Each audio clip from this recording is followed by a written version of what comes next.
এবারে কোরবানির সময় হয়ে গেছে, গরু কিনতে যাইবে তো পকেটে টাকা নিছে 2 লক্ষ। বিরাট গরু কিনবে, পথের মধ্যে দোস্তের সঙ্গে দেখা।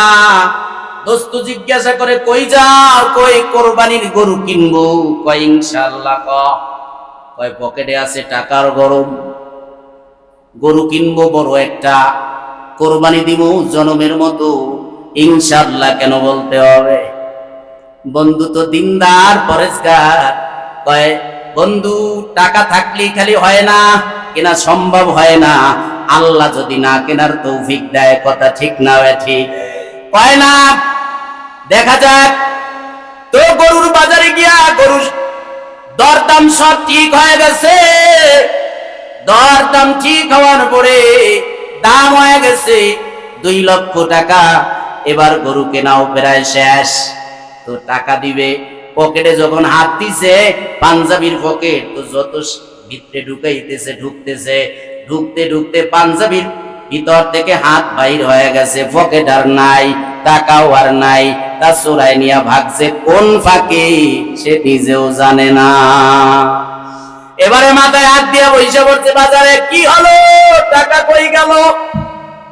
এবারে গরুওয়ালা কয়, ভাই টাকা দেন। কয় ইনশাআল্লাহ দিতে পারবো না। কয় কেন? কয় ইনশাআল্লাহ টাকা চোরাই নিয়ে ভাগছে। কেমনে নিছে? কয় জানি না, ইনশাআল্লাহ। এবারে আসতেছে পথে, গরু তো আর কেনা হইল না। দোস্তের সঙ্গে দেখা, কি ব্যাপার? মনটা বেজার, চেহারার মধ্যে অনেক খারাপ অবস্থা দেখে জিজ্ঞাসা করলো, বন্ধু কি ব্যাপার, গরু কই? কয় কিছু বলিস না, ইনশাআল্লাহ। কয় কি হয়েছে? কয় বাজারে গিয়েছিলাম ইনশাআল্লাহ, গরুও দরদাম করেছিলাম ইনশাআল্লাহ, কিন্তু ভাগ্যের কি নির্মম পরিহাস, ইনশাআল্লাহ গরু কেনা হয়ে গেছে। ইনশাআল্লাহ পকেটে ঢুকাইলাম হাত, ইনশাআল্লাহ পুরা পকেটে হাত ঢুকে গেছে, টাকা নাই ইনশাআল্লাহ।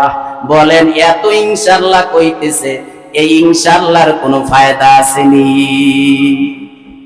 সব নিয়ে চোরাই ভাগছে। এখন ইনশাআল্লাহ কইলে কোনো কালাম হবে? হ্যাঁ, বাবার দরবারে গিয়া ইমান আমাল সব শেষ করে আইসা এখন নামাজ পড়লে কোনো কাজ হইব? কথা কন না, কোনো কাজ হবে? ইমান শেষ হয়ে গেলে নামাজের কোনো কাজ হবে না।